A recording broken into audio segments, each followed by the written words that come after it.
G'day, Stu from UAV Futures here, and today, well, I've heard you loud and clear. You guys want some freestyle stuff, and finally, that's what's happening on the channel. So today, we're going to be going through 5 tips to improve your freestyle game. Now, I know in the past, I've done some things like a UAV Futures flight school. That's for beginner pilots. If you want to check that, a little card should pop up here. But most of the time, that's about, straights and gates and, sort of our track flying, race flying. That's what I do day in, day out. And when it comes to freestyle, I'm like a bit of a Neanderthal, slapping the sticks around. I'm not too sure exactly what I'm doing. It's really fun, but I guess I don't have the finesse or the art, but someone who does is Snake FPV. So a bit of a special guest. He's a big person, I guess, in the FPV world, and he's also pretty tall. But he's coming down. We're going to be going out to the field, ripping around with him, and he's going to be going through his top 5 tips to improve our freestyle game. And before we jump out to the field, check out some of his footage. It is absolutely mind-blowing gorgeous. Like, some of the stuff he does is incredible. He's got a really cool art style and skills to boot as well when it comes to the freestyle world. So definitely, I'm going to put his link down below. Go check that out. I also did a pilot showcase with him. You can go and watch. That was about a year ago, where I learned some extra freestyle things. But this is for you, for those freestyle pilots out there who want to improve their freestyle game, the top 5 tips to improve your freestyle. So I just said freestyle a million times just then. Freestyle, freestyle, freestyle. But enough fun here in the studio. Let's rip it out to the field and have an awesome time, and I guess do some learning and improve our freestyle game in 3, 2, 1. Right out here in the field with my good friend Snake FPV. So definitely go and check his channel out down below. But Snake, you're here today to give us our top 5 freestyle tips. We're about to go rip some packs, have some fun, and hopefully this can help you guys out there find some things that are going to help improve your freestyle skills. Because look, I like racing, I like track flying, but when it comes to freestyle, Snake is super smooth, and yeah, some of his footage is gorgeous. So let's get to work and find out on our 5 freestyle tips. Right, so tip number 1, before we even take off, what have we got to say? What's our first tip? So you're about to set up, get ready to fly, but what would be your first tip for people? So my first tip, and this is something I've always told people from the beginning, is you want to fly in a low risk environment. You want to build your skill up in a place where you don't feel constantly like you're going to lose your quad, or if you crash into something, it's just going to explode it everywhere. So something like this, where you've got a decent amount of obstacles and everything to go around and to play with tricks. But if you crash into a tree, like any of the objects here generally are a less solid material than my quad. So most of the time, you're only gonna break a couple of props or something like that. I would say is, if you can try and find a location similar to this that's near you, that's local, having a place that you can always keep going back to, that like the back of your hand, is very helpful. Because especially when you're starting out, having to think about where objects are in your environment kind of saps some of your brain power, and it makes it more difficult to learn and to progress. Whereas if you're in a place where your spatial awareness is already there, you don't have to think so much about that, because you just know exactly what the layout of the area is. If you've got one of those environments that's relatively low risk and a place that you know the location really well, it allows you to practice tricks and get them to the point where they are almost a subconscious thing, and then you can try and do those tricks in more risky environments that maybe look a little bit cooler on video. Okay, so my second tip is to learn how to do tricks and be able to do them without having to think too much. Sometimes if the trick is quite technical, you need to break it down into different sections. So as an example, the most obvious example of this is when I was trying to learn how to do a Rubik's Cube, which I can give you a quick example, is a forward flip, then a roll, and then a forward flip. So if I can do that a little bit slower, so you go half foot, roll, and then forward flip out of it. When I first even just started thinking about having to do that in the air, my brain, I couldn't get my head around it. So I broke it down by just going half roll, like just doing half flips. And see, you need to just get to the point where you can do that perfectly both directions without having to think. And then just doing your rolls and getting your muscle memory for doing a roll really precisely in both directions. And then you can combine the two of them by just going up really high. So you want to get a couple of mistakes high, so to speak. You can do it roll and then come out of it. And you can do that really slowly, so that wasn't too precise. But basically the point is to put yourself in a situation where you can afford to make mistakes and do the trick as slowly as you need to. 30.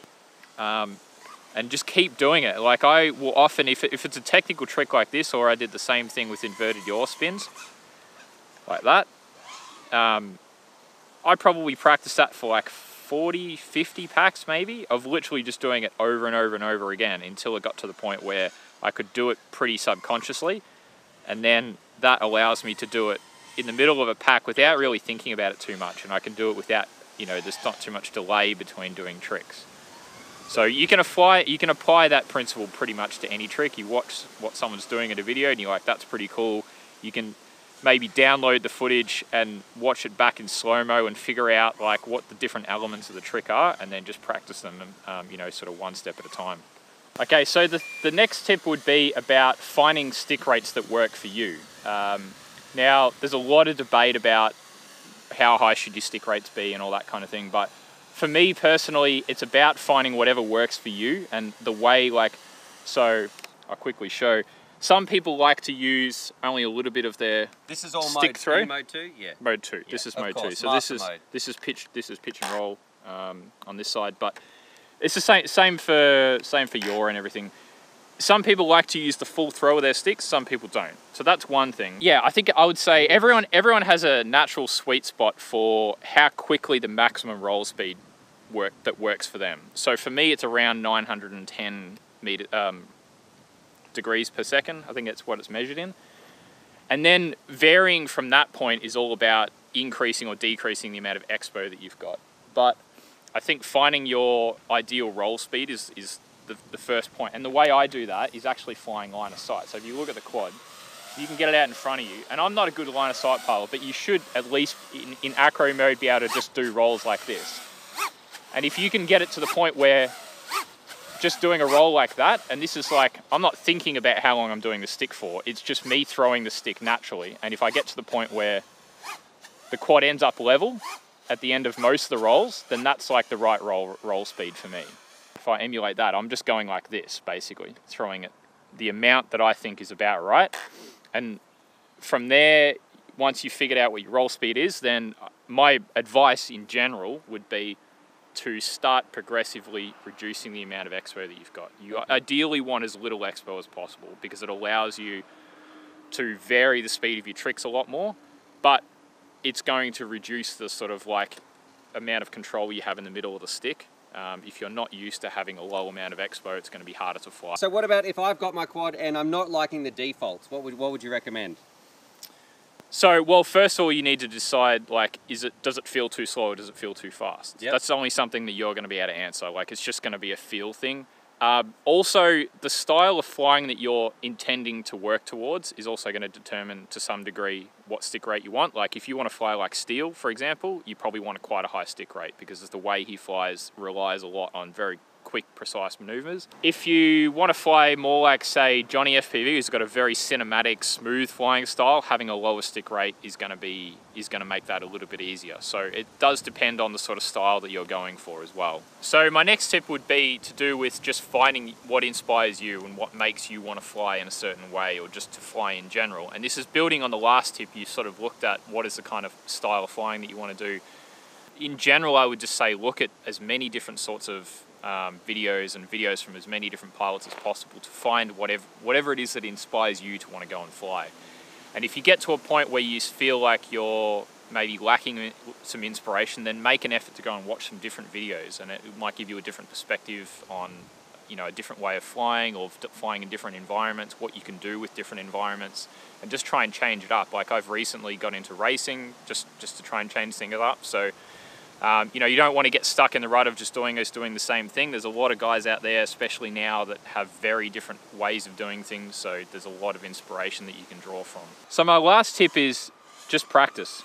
It's pretty simple, but it's something that I think gets overlooked a lot these days. A lot of people are more concerned with always trying to get footage every time they go out, always trying to make the next video and, you know, be the next star on YouTube. But going out and flying just for the sake of flying that's how a lot of the top guys got to where they were, or where they are now.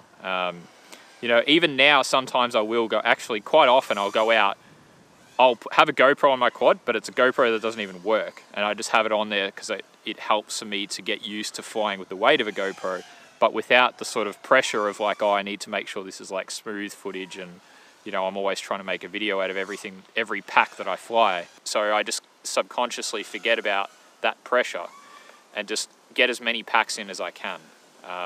You know, I think that it's something that's definitely lost a little bit now that YouTube is such a focus. But especially in the first couple of years, like I know that for myself, for Webby is someone that I drew a lot of inspiration from to begin with. He spent like the first year of his flying just flying on his farm on his own. He didn't even have a GoPro.